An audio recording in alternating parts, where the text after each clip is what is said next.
Okay, welcome everyone to the new Knowledge Exchange webinar series. My name is Michael Guerin, and I will be today's host.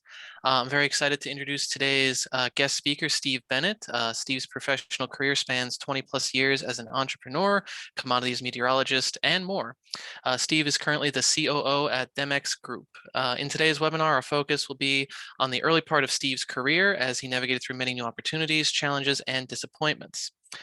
In terms of format, we'll ask that all of our audience members remain on mute, but we encourage you to submit questions via the Zoom chat, and we'll try to get to as many of your questions as we can at the end of the webinar. And so without further ado, Steve, the floor is yours.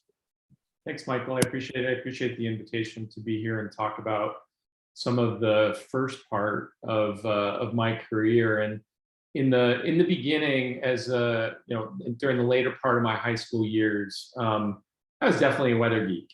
I would imagine that some of the folks listening to this recording or watching this webinar might be able to identify with that. Most meteorologists, I think, have some precipitating events in their childhood that lead them to grow a fascination with weather. For me, I grew up outside of Atlanta, and mine were really related to snow and ice storms, in the deep South. And that's sort of where I got an interest in weather. If my mom likes to joke that when I was a kid, I watched the Weather Channel instead of watching Saturday morning cartoons. Now, I know that not to be the case, because when I was watching Saturday morning cartoons was before the Weather Channel started in 1982. So I know I was watching Saturday morning cartoons at some point, but as a kid, I was certainly fascinated with weather broadcasting. I certainly was an avid fan of watching the weather on the local news as a kid. I had a sort of a dream opportunity as a senior in high school. I had an opportunity to intern at a local television station in Atlanta and meet the local meteorologist who I had seen on TV for most of my childhood, which was really, just really just sort of solidified the love for weather. And so as a senior in high school, I would have told you that forecasting was my dream job. I'm sure a few people listening to this can probably identify with that. Today, as I look back, this is my 26th year in the weather industry. And as I sort of take a quick glance back across those 26 years, I will say that I tried to leave the field once. I tried to get entirely out of weather forecasting and meteorology once in my life. I decided that being a forecaster, I have decided and decided long ago that being a forecaster is, I would say, almost entirely worthless. I quit my first job 6 months in while I was under an employment contract, and I went on to quit 6 more jobs. And then just a few years ago, I was actually fired from the company that I started. So quite a journey, ups and downs. I think if you were to talk to some people who know me today, they would say that I've had a very successful career in spite of those tumultuous moments that I mentioned there. I feel extremely fortunate to be where I am today. I've achieved a degree of financial freedom that I never thought was possible when I graduated from college, and I've largely had the pleasure of going to work every day. I have enjoyed far more days of my career than I have not enjoyed.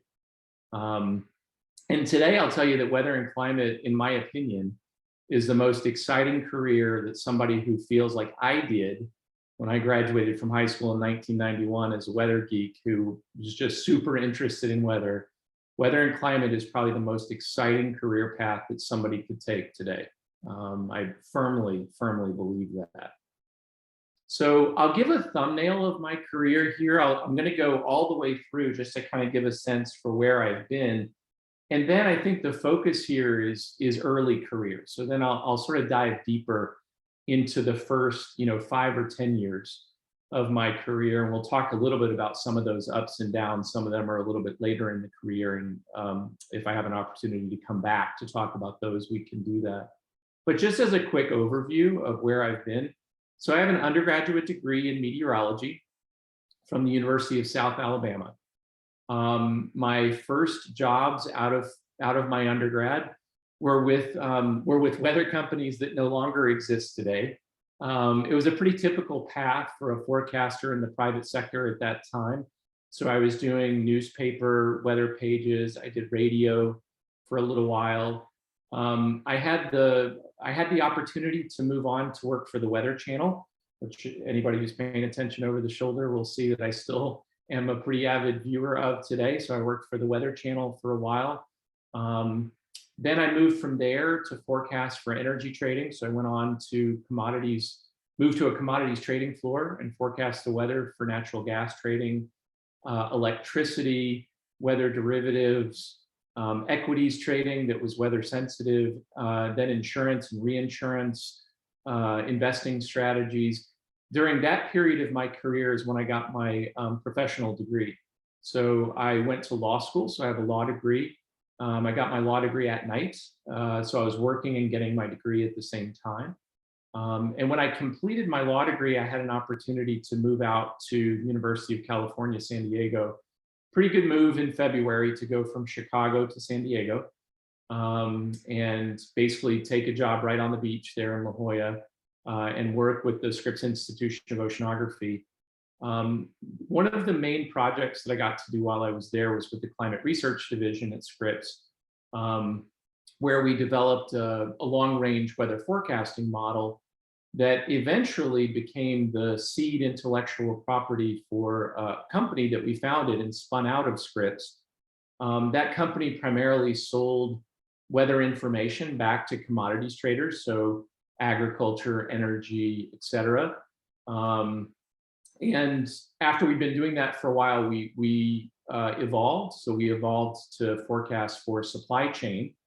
And I'd say that was probably one of the most interesting projects throughout my whole career, is when we realized that we could basically forecast the temperature for moving margarine from Chicago to Rialto, California, noting that the client company that we were working with moved 10,000 shipments a day of margarine on that route. And so what we did for them is that we basically modeled temperature along that entire route and helped them understand when they needed to use refrigeration or not.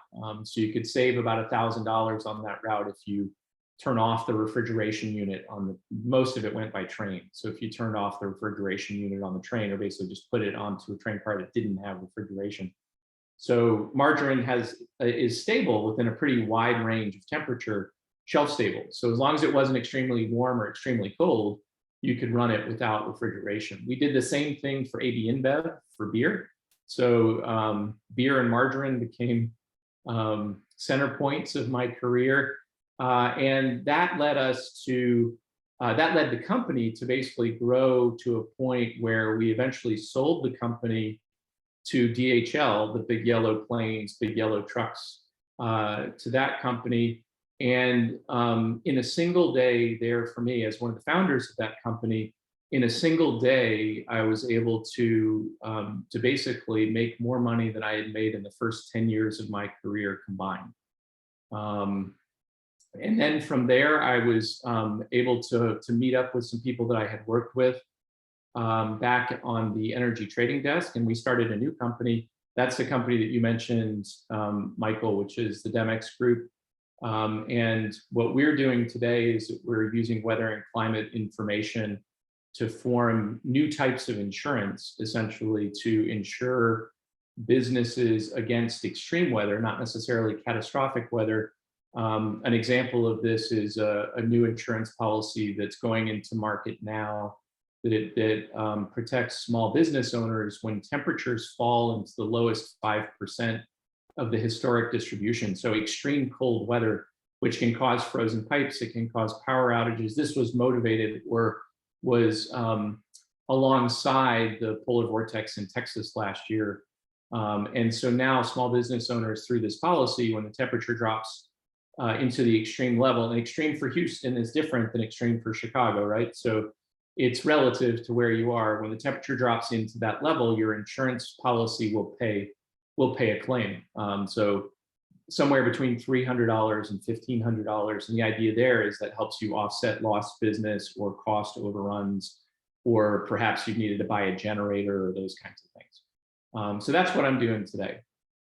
Michael and Dave asked me to sort of focus on the start of my career, and that's where I'll do a deep dive. So I'm going to kind of jump into the period here and focus in on from my late high school through my first couple of jobs. So that'll take us right up to about 2000. And then if there's time, we can talk a little bit beyond that. But I think I'm gonna start by focusing there. Before I jump in, Michael, is there anything is there anything that you want to dig in on before I just sort of start going deeper on the first part of my career? No, I'll just say, sounds like a fantastic career so far. So I'm excited to hear more. All right, so I'll go back to flashback to high school. And like I said, I graduated from high school in 1991. So when I was, I didn't actually realize that I could study weather and be a meteorologist. I never really put much thought into it until senior year of high school when I started looking for scholarships. And when I started looking for scholarships, I learned that the Air Force had two openings, two career fields that were the most sought after for scholarship money, the easiest to get scholarship money, essentially. One was meteorology, the other was engineering. And so I was focused on getting a scholarship to pay for school. So I basically applied for an Air Force scholarship. You didn't have to declare your major right away. So I went down to Florida State and visited the university. I spent one day touring the electrical engineering school, and I spent one day touring the School of Meteorology, and that solidified it. Like putting those two back to back, I spent one whole day looking at circuit boards. I spent the second whole day looking at satellite images, and that pretty much solidified my choice to study meteorology there. I had decided to go to Florida State. So I got the scholarship, had committed to go to Florida State for my undergrad. And about, I don't know, it was probably halfway through my senior year, after I had the scholarship, had declared where I was going to go. I had paid deposits to the dorms at Florida State. I got a call, never forget coming home one afternoon from school, and this was in the days where you actually had an answering machine with a tape in it. And on our answering machine, my mom played the message. And on the answering machine was a call from a professor at the University of South Alabama who said they had a new meteorology program that was just getting off the ground, that they knew I had an Air Force scholarship, and they'd like to talk to me about potentially coming to South Alabama. As a 16, 17-year-old, I was just sort of laughed that off, right? I'm like, hey, no, Florida State, Florida State, Florida State, Florida State. And I give my mother full credit for basically sitting me down and saying, hey, you don't have to go to South Alabama, but you do have to figure out what it's all about. They called you. They were interested in having, they were interested in looking for you. The least you can do is go learn about them. And she said, hey, at the very worst of it, we'll go down to the Gulf Coast for a weekend. You can tour the campus on a Friday. We'll go to Gulf Shores for the weekend, and we'll make a fun trip of it. So that's what convinced me to go tour South Alabama. And on my tour day at South Alabama, I've never felt more like a basketball star in my life. So because I was on an Air Force scholarship and they had a new program, they were really trying to recruit. They were really trying to recruit to the campus. They're trying to get their first class stacked up or stocked up. So the degree of personal, I got to meet the heads of the departments. It just felt very, very welcoming. And the other thing that South Alabama had going for it was there was a small consulting company on campus, as some colleges have. It was called the Coastal Weather Research Center. I believe it's still in business today. And they had about 20 different clients around the Gulf Coast that were paper manufacturing plants, oil refineries, the port of Mobile, the port of Pascagoula, were all clients, and they basically did a weather forecasting and severe weather warning service. So the other thing that I saw before I even started college was that there was a place that I could go and actually see weather forecasting in real life, from the very first day on campus. So I decided that I was going to go to South Alabama, and from my second quarter at South, I started working in the Coastal Weather Research Center, and worked there for the next 3.5 years as a student. My whole time in college, I my career was chosen for me, right? So I was there on an Air Force scholarship. Air Force was the direction I was going. So I never really thought about where I was going to go with my career, because it was preordained. And flash forward to the middle of my senior year in college, I learned that wouldn't be the case. So about halfway through my senior year of college, I learned that I would not be going into the Air Force. And so I had to switch gears quickly. I was 3 months from graduation. Essentially, I had no idea. I had no idea how to find a job. I had no idea what kind of job I wanted. I really had no clue what would come next. I had done a little bit of I had done some internships in broadcasting.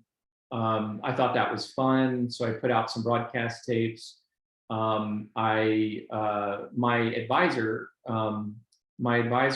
at South Alabama knew of a company in Wichita, a private weather company that was hiring. So he suggested that I apply there, made sure that my resume got in there. And by the end of my senior year of college, I had 2 job offers. So I had an offer from the company in Wichita, and I had an offer from WALB TV in Albany, Georgia, for weekend weather, and scattered reporting work. I chose to go to Wichita, number one, because the pay was a little bit better. I will say the pay was not great for either one of these. So the TV job, now this was in 1995, the TV job was offering just about $13,000 a year. And the job in Wichita was offering $18,000 a year, $16,000 to start, with a raise to $18,000 after a certain amount of time. So I chose to go to Wichita. The job there was actually a lot of fun. It was doing newspaper weather pages. So this was basically what we did is we had just dozens and dozens of newspapers that were clients. And so we were split up, the forecast teams were split up into regions of the country. We each sort of had a client newspaper or group. We basically had 4 or 5 newspapers on a shift that we worked with. And we did the 5-day forecast for those cities, for those weather pages. We determined all the graphics. We wrote the little discussions, all of that kind of stuff. And then we were also the sort of the expert meteorologist for reporters when they would call in. So we'd basically be interviewed about the weather. The work was actually a lot of fun. I really enjoyed. I had a lot of fun forecasting for places I'd never been, like the dreaded California shift, because nobody knew how to forecast for California. So the job was a lot of fun. It felt like you were doing cool things because you could actually see the forecast, get out into the newspaper. Like we get copies of them. It's like, ooh, that was the one I did. So that was a lot of fun. I had moved to Wichita. I didn't know anybody in Wichita. So socially, pretty much the only people I knew socially were the people that I worked with. And I will say that the company that I worked for, the company culture was pretty rough, actually. It was not a lot of fun. The employees tried to have a good time, but the overall management structure was pretty tight, and it just wasn't a great place to work. And I'll tell you that when you're in a new city, the only people that you know are people that you work with, and those are the people that you hang out with socially. When you hang out with people socially, guess what you do? Guess what you talk about? You talk about how bad the job is, how bad the company is. So it becomes a reinforcing it becomes a reinforcing thing for the psyche. And that was pretty difficult for me. It didn't take too long there before I really just, just to put a pin on it, I became pretty depressed. Like, most of the people that I hung out with weren't very happy. I wasn't very happy. The job was fun, but the company was not. And so it just didn't feel good. Like, life just didn't feel great at that point. As I mentioned, I was in an employment contract. So the days are changing now, where not as many people have to deal with these now as did back then. But essentially, when I came into the company, they required that I work there for a year, at least a year. And they required that if I were to leave there, I couldn't go to work for another weather company, essentially, for at least a year after I left. Which is, if you think about it, a pretty onerous thing, right? And so I had decided that I didn't want to stay at this company, but the employment contract was, I'm like, well, I guess I have to wait at least a year, otherwise they're going to sue me. And then I might have to stay out of the field for another year, otherwise they might sue me. And I had heard, at the time, I had heard about another weather company that was pretty famous for suing their employees who had left employment. I didn't work for them at the time. This was a different company, but I had heard about people getting sued at other weather companies.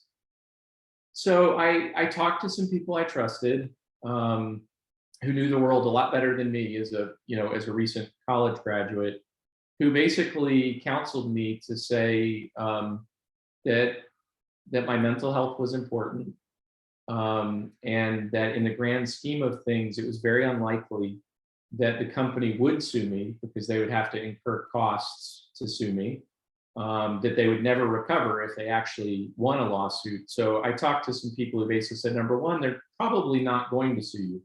Number two, if they were to sue you, they're probably not going to win.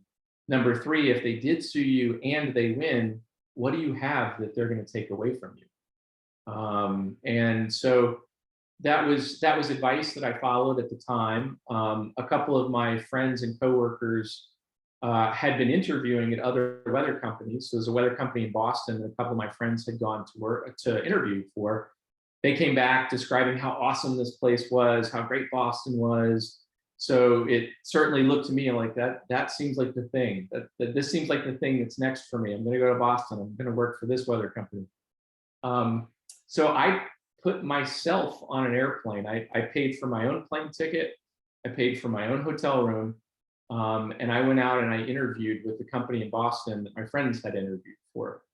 The company, I mean, obviously I had talked to the company before I went out. They had offered me an interview, but they basically told me at the time, they said, well, we don't have a lot of positions open, so we're not really recruiting. So we're not going to offer to pay for your travel or any of that stuff. But if you get here, if you can be at the office, we'd be happy to talk to you.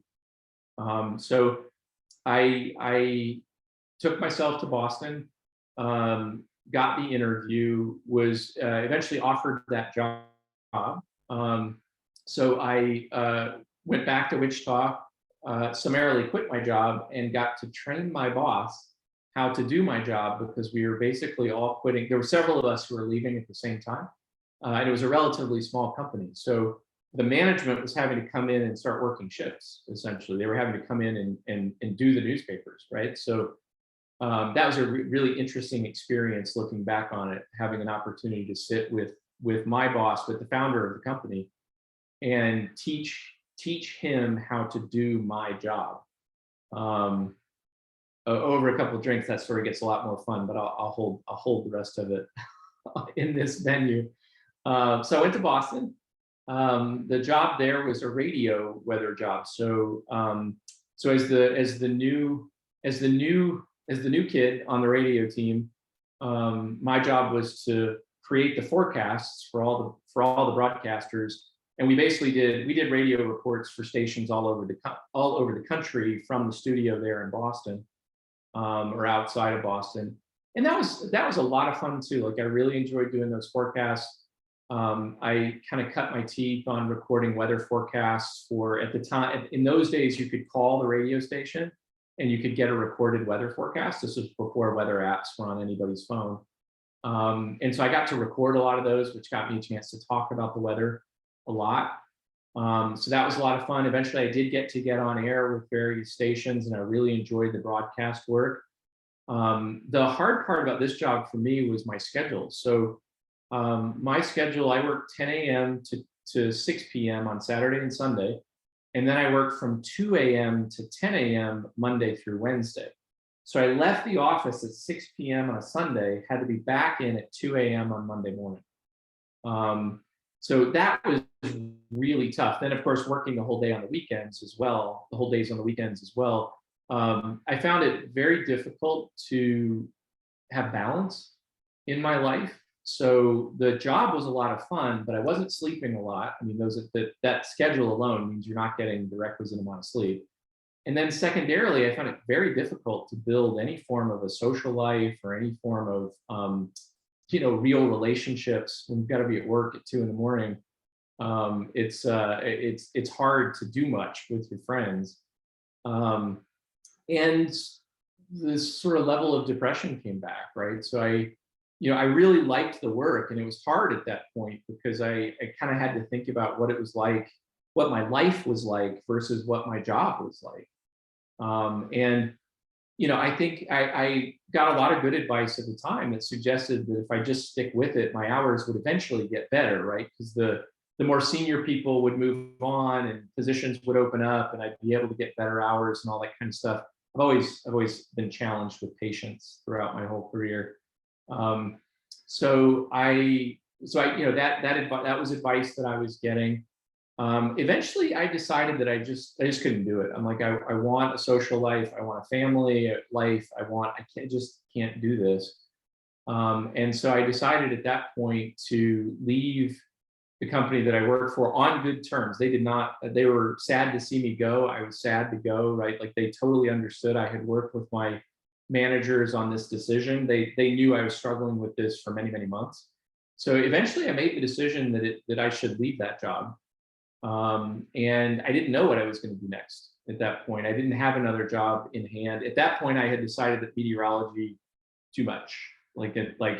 It's fun, but you got to work all night. You got to work all the holidays. You got to work all this, it's fun, but it's not worth all of that. So at that point, I decided I was going to switch careers. And my plan was to move back to Atlanta, to live in my parents' basement, and to go to grad school to get a master's degree, and then I was going to teach high school. That was my plan. And I left the job in Boston on great terms, moved back to Atlanta, moved into my parents' basement. There was about a 6-month period before I could start grad school. There was about a 6-month period before I could start grad school, so I waited tables. So I took a job at Ruby Tuesday, was waiting tables. Now, my boss in Boston had told me before I left, he said, if you're ever looking for part-time work, or if you're ever looking to do anything more in weather, he said, I'm good friends with Stu Ostro at the Weather Channel. So if you're ever interested in learning about the Weather Channel, which is in Atlanta, of course, he said, feel free to just let me know, call me, and I'll connect you to Stu, and you can find out what's up and how to do that. So after I'd been waiting tables for a couple of months, I was like, maybe I should follow up on that, right? Maybe I should actually follow up on that offer from my boss. So I connected with Stu Ostro through my boss in Boston, made the introduction. Stu had said that they didn't have part-time work at the Weather Channel, but they did have a temporary position that was open. So it was 3 months, it was full-time, but it was 3 months long. It had a defined end on it, which was perfect for me because I was set to start school at the end of that 3-month period. So I went in, I took the Weather Channel's test, I did the interview, I got that temporary position, and the world completely changed for me at that moment. As soon as I got to the Weather Channel, the job was fun, the company was fun, the people were great. And suddenly it's like, this is what I had been thinking that the career would be like from day one. So I know we're a little short on time here, so I'm going to pause I'm going to pause here and just sort of say that might be where we can pick up in a future, in a future chapter. But the key there was I took a temporary job at the Weather Channel, knowing that it had an end to it. I was connected to one of the best bosses I've ever had in my career, which was not Stu. I didn't work for Stu. Stu's great, but I didn't work for Stu. I worked for Chris Samsuri. And Chris was a true manager and mentor at the same time, took a real interest in the people that worked for him. He helped me to learn and grow to a point where at the end of my temporary position, they had a full-time position come open. And I interviewed for that, got that job, and I was at the Weather Channel for a couple of years, moving through different roles at the Weather Channel, always behind the scenes, never on air. But that to this day is probably one of the most fun jobs I've ever had. I eventually got into doing some of the animated weather graphics there, which was right at the very beginning of when animation was coming to weather graphics. So it was really fun to be able to come in and put together a weather story of the day, make it all come to life in an animation, then brief the on-camera meteorologist about it, and then see it on TV that night. So that was a lot of fun. If Enron had not come calling me about 2 years into my job at the Weather Channel, I might still be there today. It was really that enjoyable. And at the time, this was late 90s. It was this was before NBC and all of that stuff. It was, it was a great place to work. And so almost got out of the profession entirely, but through a coincidence of, number one, leaving my job in Boston on good terms with a recommendation of saying, hey, if you ever want to talk to somebody, just let me know. And then following up on that is what pulled me back into the field. And I've been in the field ever since then. So that takes us up to, I was at the Weather Channel through 2000. So that takes us up to 2000, as I promised to do. Yeah, and a lot of great stuff in there. And I hope anyone who watches this got as much out of that as I did. That was really fascinating to hear. And we are a little bit short on time, but I do think there's one question I want to ask, because I think it's important, especially today. You mentioned struggling with mental health at the first two jobs. Do you have any advice for young early career professionals, college students, or even anyone in general?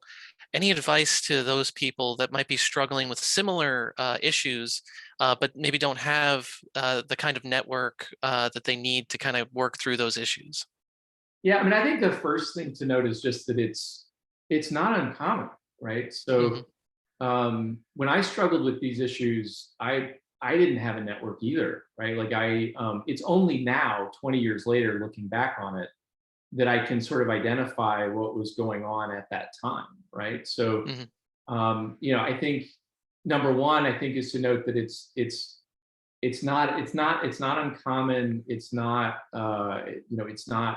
it's not something that you should be ashamed of or feel like it's a weakness of some sort. Certainly, I did at the time. It's something that a lot of people deal with, and I think today maybe there were. No, I'm just going to say, I think today there are a lot more tools. There are a lot more tools and a lot more mechanisms to work through the issues than there were back then. So it's basically just accessing them, right? And those range depending on the issues, right? They range from things that are as low touch as, just confiding in a friend who can give you advice and that you can vent to and that you can, work through, to, today there are coaching applications, and there are sort of professional apps that you can use for for psychology, essentially. So to talk to a professional via text, via video, and then that ranges up to actually in person and formal programs and things along those lines. There are a lot of tools today that simply didn't exist in the late 90s because the platforms didn't exist for them. Right. But I think it's really just, number one, it's to just not be ashamed of it, right? It's like just to know that, especially in your early career, teens and 20s for a lot of people, these things just happen, right? Because you're dealing with, Hmm. you're not just dealing with your career, you're dealing with life, you're trying to figure all this stuff out. Not unusual to be struggling with things at that time. So I think it's, I think it's just a matter of accessing the tools that can help. Okay, thank you. I think that should help a lot of people. Now, unfortunately, that's all the time we have for today. Steve, thank you so much for joining us today. I hope our viewers found your talk as interesting as I did, and I really hope we can have you back soon to talk about continue talking about your career. How's that sound? Sounds good. I'd be happy to come back anytime. Michael, thanks for the invitation. Dave, thanks for the invitation as well. Great. And for the folks who would like to talk further with Steve or perhaps solicit career advice, you can book a meeting with Steve via the knowledgeexchange.com. And while you're on the Knowledge Exchange, you can look around. There's a lot of givers and mentors on there. Dave and myself are on there as well, who are available and would be happy to meet and share their knowledge and experience with whatever they've got on there. And finally, we will be posting all of our videos on our YouTube channel. The link is in your MailChimp. You can also find more knowledge about more information about the Knowledge Exchange on our Facebook and LinkedIn pages. And if you have questions for today's moderator or speaker, you can find us at info@knowledgeexchange.com. Thanks, everyone, and have a good day.